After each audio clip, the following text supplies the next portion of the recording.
like I said, we're in this series that we kind of titled Life Hacks.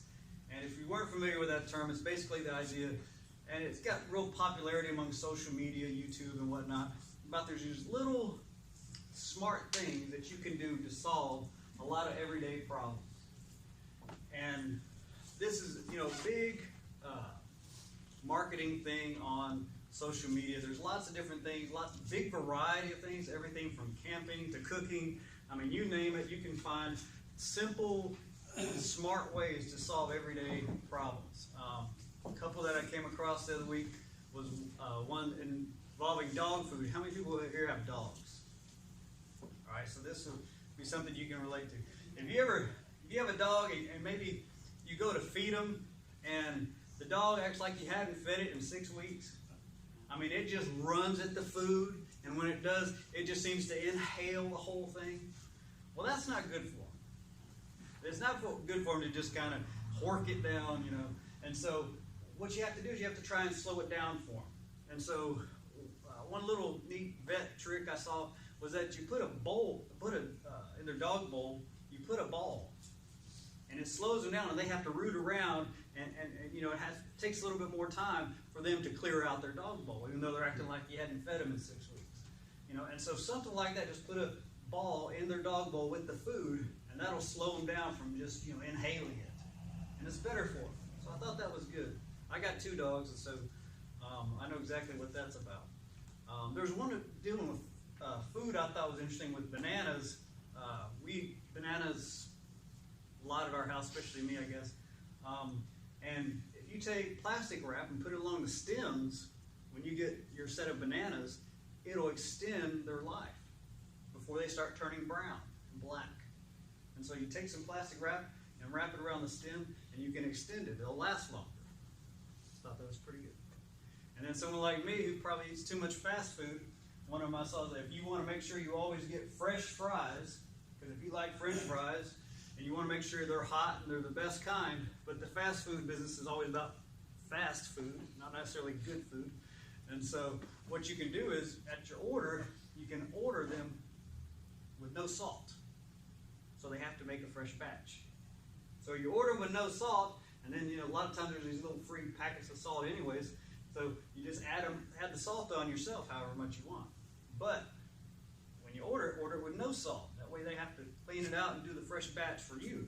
And so I thought, well, I probably eat too many fries too, but that's a good trick for me. And so these little things that you can do just to kind of solve problems, just kind of make things go better in your life is what a life hack is. And so that's what we were talking about. Do you want to know how to get a fresh hamburger? Tell me that one. Ask for extra onions and tell them to cut it in half. They have to cook you a fresh hamburger. Oh, and then they have to do it. Okay, I like that. Thank you, Miss Eileen. Now, what we're talking about in the terms of what God's Word tells us and can direct us and help us with was the idea for you and I to make better decisions and have fewer regrets. That's something we could all use help with because we want to make better decisions and we want to have fewer regrets. We probably could all list our own little set, our own catalog of regrets we have in life. And we can all list probably our own set of what we would like to make better decisions about. And we talked about last week about how we got 2 things going together. We need to ask the right question before we make a decision, and we have to have the right attitude. You have to ask the right question before you make this decision, whatever it's about. And then you have to have the right attitude that goes with it. And the right question is, what's the wise thing to do here? Usually we just rush forward. We rush into what we think our peers would do and what we've seen our family do, and we just make the decision. We go off how the world does things and how the world looks at things, and we've adopted that. But we never take the time to ask, okay, look, I'm going to make this financial decision. What's the wise thing to do here? We don't get to that part. We usually just, go forward anyways. So we need to ask, what's the wise thing to do here? And the right attitude that has to go with it is, are we being humble? Are we listening to God in the process? Are we opening up His Word listen? Are we seeking advice from God's people? Well, no, we don't want to do that. We don't want to involve other people. And all the Bible probably doesn't have anything to say about it. We don't. That's how we discount things. But if you want to make sure you make better decisions and have fewer regrets, put those two together. Ask the right question and have the right attitude. And that'll make you have better decisions and fewer regrets. Now, that was last week. This week we're going to talk about something. And I want to tell you about a time when I was in high school. It was my first full-time job. Anybody remember what your first full-time job was? Nobody remembers? It was too far. I do. What was your first full-time job, Miss Ellie? F.W. Woolworths. Woolworths, okay. They were switching from one place to another. Oh, okay. They had, at that time, each counter had its own cash register. Okay. You didn't go through a line. And everything had to be set up with glass between it. Oh, okay. What else? What was your first full-time job? You remember what it was? Registration at university. Oh, registration at university. Okay. So, if you have your first full-time job in mind, this is where I was in life in my high school days. And I worked at a pizza place. My best friend worked there a bit longer, and he was able to get me a job there. And so I was working at a pizza place. And so when I wasn't making pizzas or cleaning pots and pans and stuff, I was delivering pizzas. And so my day to deliver pizzas came up in the work week, and we got a call in, and they wanted us to deliver out to the Air Force Base. We didn't live too far from the Air Force Base, but it was far enough for us to, in the way we handled things, we could decline the order. It was just too far to deliver. But my best friend, Jeff, he tells me, he says, no, you take that order. He says, you're going to get a good tip. I've done this one. I said, all right. So I go to the Air Force Base. I have base privileges. I was an Air Force brat. So I'm going down the Air Force Base and taking the roads that he told me to take. And then going past the car wash, he said, you take this left, and then you take another left. And so I go to this car wash where I'm familiar with, and I take a left, and now I'm not sure exactly where I'm at. And I take another left, and now I'm on a road that I'm not familiar with. I don't know what road I'm on. But he told me go to the end of it, and it'll be fine. So I'm on a road, I don't know where I'm at, and then all of a sudden, there's nothing. There's no buildings, nothing. And then it's just trees alongside the road. And if you know anything about South Georgia, where I'm talking about, it goes from just woodland to swamp like that. You think you're walking through the woods, and all of a sudden you're in a swamp. That's how this was. It went from just a wooded area alongside the road, going towards who knows where. I didn't know. Didn't know where I was headed, didn't know the road I was on. And to just swampy area. And I was like, all right, did I get this right? Did Jeff tell me right? I'm going along. Just about that time where I'm ready to turn around, I see a car pull out behind me. It's an MP. That's military police. He's not kicking his lights on or anything, so I think, okay, everything's fine. Go a little bit longer, another MP pulls out behind him, and now I am trailed by two MPs. And I am nervous. Because this doesn't happen. And base MPs are very strict. And so I'm just, I'm not going over the speed limit. I'm just going to go this road. If I'm lost, I'll turn around, whatever. But I don't know the road I'm on, and I don't know where I'm headed. And right about that time, I'm thinking that I go around this big curve, and then all of a sudden, boom, there it is. It's one of the largest radar installations in the United States. And it's surrounded by a fence. And it's got a guard shack. And it has people walking around with M16s. And it has the German Shepherds with them. And then I get their welcoming party. German Shepherds love pizza. Did I mention that? I was delivering pizza. Yeah, German Shepherds seem to love pizza. And they all come to me. And now all of a sudden their welcoming party is on me. And I'm there. And then I'll say, oh yeah, we called in that. So I give them the pizza, and everything. And you know that old saying about, I'm as nervous as a long-tailed cat in a room full of rocking chairs? That's about how I was when I was up there with those guys with the M16s and the German Shepherds. You know, what did I get myself into? Is this even right? Well, anyways, it was right. And it's a place called Pave Paws, and it's, like I said, one of the biggest radar installations on the East Coast. Didn't have a clue the road I was on or where it was headed. I thought about that because, you know, in life, we never think about the road we're on. When we're living our life, when we're going through that journey, the day to day, and the week to week, and the month to month, and the year to year, we don't think about the road we're on. You know, when we think about it like when I got to the radar installation, we don't think about it until we're actually there, where we were headed. And then if we're on the wrong road, if we're on a bad road, we find out real quick because of the consequences, because we're, you know, reaping what we sow and all these other bad things that are happening, you know, then we find out, oh no, I was on the wrong road. We don't really think about it until we're at the destination. And then we go, should have never done that. Should have never went down that road. Should have never lived that way. Never should have made all those decisions like that. And so today, what I want you to think about, and what I want to draw your attention to, with our focus,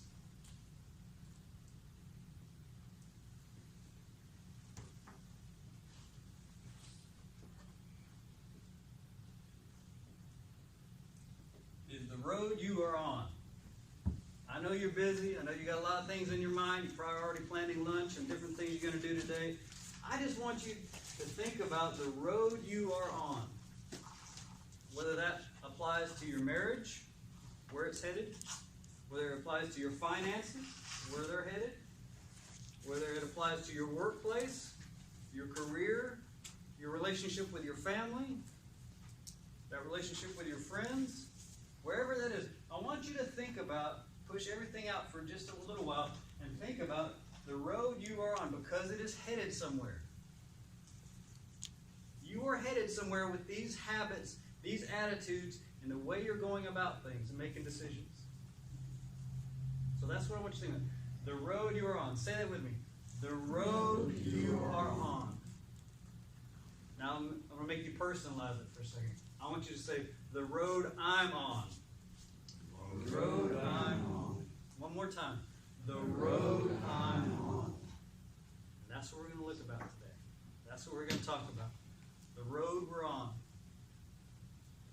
I want you to turn in the Old Testament to the book of Proverbs.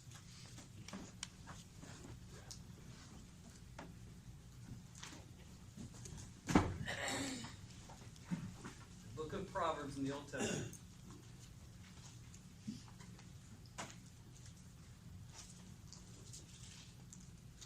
If you have a Bible, if you have something on a tablet or a phone, you just get over there to the book of Proverbs.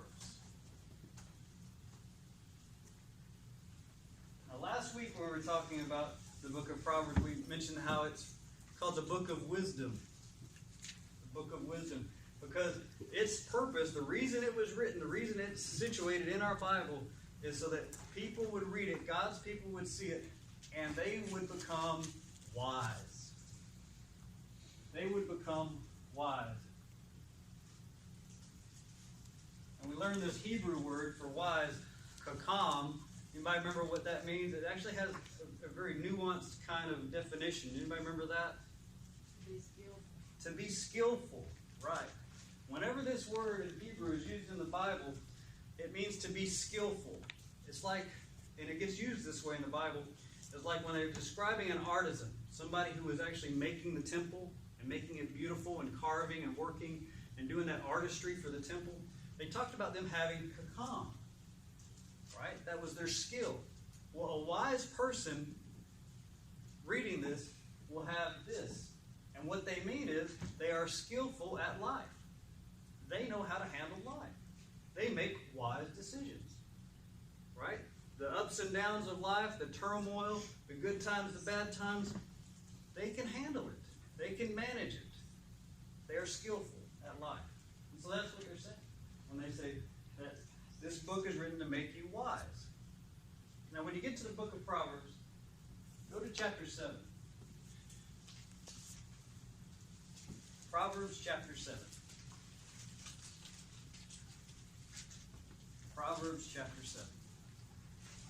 Now, a lot of the book of Proverbs, if you're familiar with it, shows up in these little kind of couplets, these kind of just, 2 or 3 line kind of things, where it's just talking about very direct, very clear advice about how to live your life, right? It's very concise. Chapter 7 is unique because the writer of chapter 7 wants to tell you a story, and he wants you to learn from the story. And so this kind of interesting little story appears in chapter 7 of the book of Proverbs. So if you have Proverbs chapter 7, after he introduces his subject and talks about, how you need to remember God's commandments and God's words, he tells his story. We'll focus on 6 to 11 first. So after the introduction, he starts his story with verse 6. It says, "For at the window of my house I looked out through my lattice, and I saw among the naive and discerning among the youths a young man lacking sense." I'm sure a lot of us guys can remember when we were that way. A young man lacking sense, passing through the street near her corner, and he takes the way towards her house. And in the twilight in the evening, in the middle of the night, and in the darkness, and behold, a woman came and met him. She was dressed as a harlot, a prostitute, and cunning of heart. And she is boisterous and rebellious, and her feet do not remain at her home. So he talks about this naive man, this naive young man. He doesn't know the road he's on, but it's about to become a very, very bad road because he is encountering a woman who is not naive. She's cunning.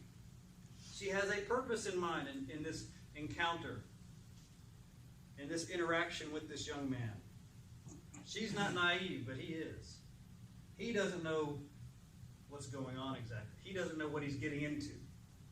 He's naive. But she encounters him.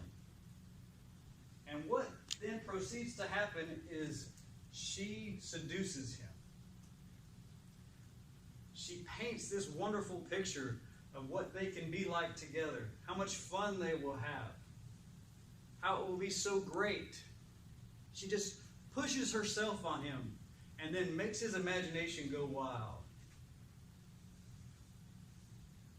And she even says it'll be safe because my husband is gone away. So hey, if you don't think this is just the perfect thing ever, you and I and everything else that we could do together and have so much fun and it'll be great, and don't even worry, it's safe. So I got that covered. And that's the road he is on. And that's what he's encountering. And she has seduced him. And after it describes that, it takes a different turn for us. Verse 22. It says, "Suddenly he follows her." And it's not this beautiful picture of such a wonderful time together. It says, "Suddenly he follows her, as an ox goes to the slaughter."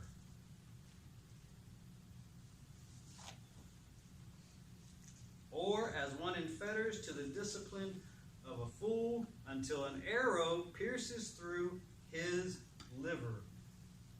As a bird hastens to the snare. He's following her along, and he's just enraptured by her and everything, and the way she flattered him, and the things that she talked about, and he's just following along like a dumb ox. He's just so caught up in it. That was a funny thing I thought of. when I was reading this. Anybody remember the old Gilligan's Island TV show? Remember Gilligan's Island? You remember how Gilligan, he was that naive guy, right? I mean, he was just Gilligan, right? But you remember how he would act when Ginger, the movie star, would like walk up to him and whisper in his ear. She wanted him to do something for her. And she'd say, "Oh, Gilligan." You remember what he would do? He would just like, and she could tell him jump off a roof. It didn't matter. She just said, "Oh, Gilligan." And he was just gone. You know, there's something about her voice and her and everything else. You know, he was just dumb after that. He would do anything. Well, this is what this guy's getting into. And it's like an animal to the slaughter. It's not this fun time. It's not this great night together. It's not this it's safe kind of thing. The writer is telling us that it's like a bird that's just running to get into a trap. And it says, "Now therefore, my sons, listen to me and pay attention to the words of my mouth. Do not let your heart turn aside to her ways. Do not stray into her paths. For many are the victims she cast down, and numerous are the slain. Her house is the way to Sheol," that's the grave, "descending to the chambers of death." See, he doesn't know the road he's on, and he doesn't know where it's headed. He doesn't know the road he's on or where it's headed, but the writer's telling him. The writer knows where this ends up. The writer knows where it's destined. This is going to end up in his death. And you go, why would it end up in his death? You know why. It's actually in chapter 6, if you read back. It talks about how a jealous husband cannot be bribed. A jealous husband who finds you out, he can't be bribed. You're not going to talk him out of it. He doesn't know the road he's on, and he doesn't know where it's headed. Now, walk back to the beginning of all this. It all happens because of what she does. She captures his attention.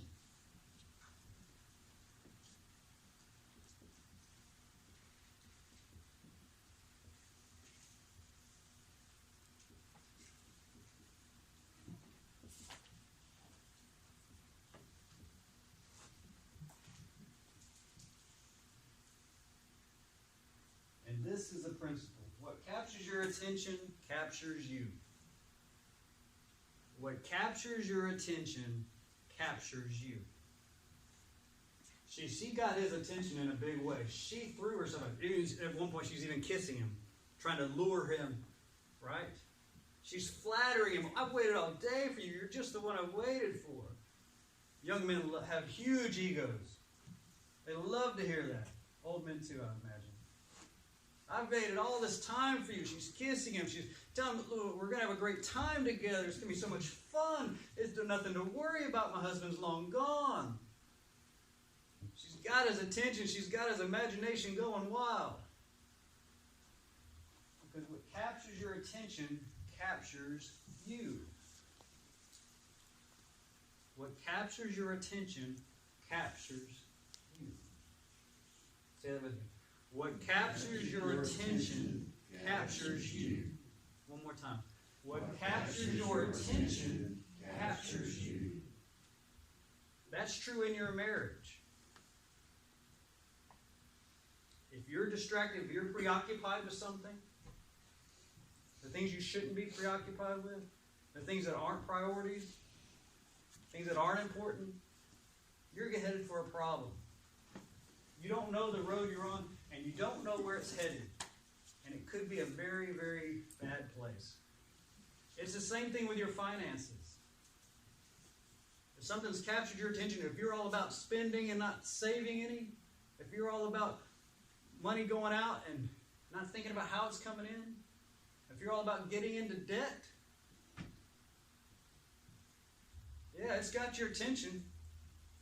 You and eBay and Amazon Prime and everything else. Yeah, it's got your attention. And it's got you. Because you're going to be paying for it. And you're not going to like where that's headed. Same thing at your workplace. If you're preoccupied at work with things you shouldn't be preoccupied with, your employer's going to know. If you're a business owner, your customers are going to know. Because what captures your attention captures you. It applies to every area of life. Those relationships, your spouse, however it might be, family members, friends. You're preoccupied with something, it captures your attention, it captures you. And that determines your direction. That's where you're headed. Notice I said attention, not intention. I intend to graduate college. What really has your attention? Is it the books?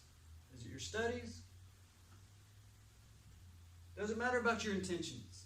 Doesn't matter about your hopes and your dreams and your goals and I want to do this. It doesn't even matter. It doesn't matter at all. I intend to have a strong marriage. I want to be married for 50 years. It doesn't matter about your intention. Where's your attention? Well, I want to build a nest egg. I want to save a little. I want to do this and that. Doesn't matter about your intention. Where's your attention? See, it doesn't matter about our wants and our goals and all this kind of stuff, because all that's just fluff. Where's our actual attention? Because that's where it's going to matter. That's where the rubber hits the road. Because what captures your attention captures you. What captures your attention captures you. Now that's the guy used to call it the life hack in all this. You want to know what road you're on right now? Like I said, just push everything out. Just think about this for this bit of time. You go, okay, what road am I on? You want to know what road you're on? What has captured your attention? And that'll tell you what road you're on. Where's your marriage? I can tell you what road your marriage is on. What captures your attention in your marriage? Financially, I can tell you what road you're on. Your workplace, I can tell you what road you're on. You can find that out. Where is this? That's what road you're on. Now here's the question.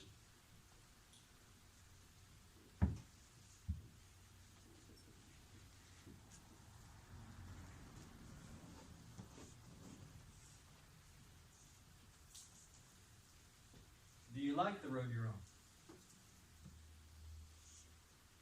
If you think about it and ask that first part to understand what road you're on. Do you like the road you're on?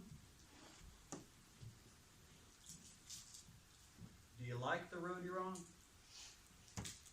What's preoccupying you? What has your attention? When you've thought about it, do you like that road you're on?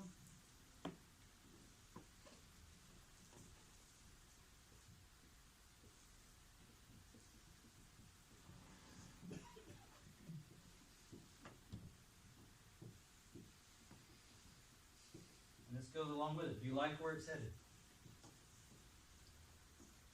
Do you like the road you're on? Do you like where it's headed? Because like I said at the very beginning, unfortunately, we don't ever think about the road we're on until we get to where it's headed. And then it's too late. We've actually reaped what we've sown. We've got all the consequences of it. We've got all those bad habits that fed into it. We're now paying the price for all those bad choices. We don't ever think about it until we get to where it's headed. We don't ever think about it until we're bankrupt. We don't ever think about it until there's a divorce. We don't ever think about it until we flunk out of school. We don't ever think about it until the end, until we get to where it's headed.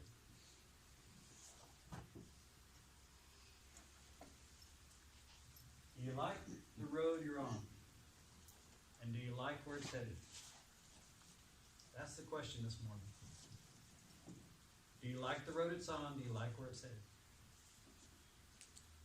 You know, Jesus used the imagery of two roads at the end of his sermon on the Sermon on the Mount. It's a narrow road, or it's a broad road. It's one that's wide, has lots of people on it. There's plenty of traffic, plenty of peers, plenty of company on that broad road, but it's leading away from Him. It's leading away from life. And that narrow road, when you have to choose how you're going to center your life and what you're going to do with Jesus. Are you going to worship or not? That road is narrow, and there's less people, but it leads to life. The broad road leads to destruction. It ends badly. But the narrow road leads to life. And that's what Christ calls us to. He calls us to life. Do you like the road you're on? Do you like where it's headed? That's our questions. As the music plays, I want to put that on your heart. And ask the tough question. As Paul said to his young protege, Timothy, he said, be serious about your life like you're a soldier. You know, soldiers are serious about what they do because it's life and death. Because they know the seriousness of it. And that's the kind of instructions he gave young Timothy. He says, be serious about what you do. Like a soldier.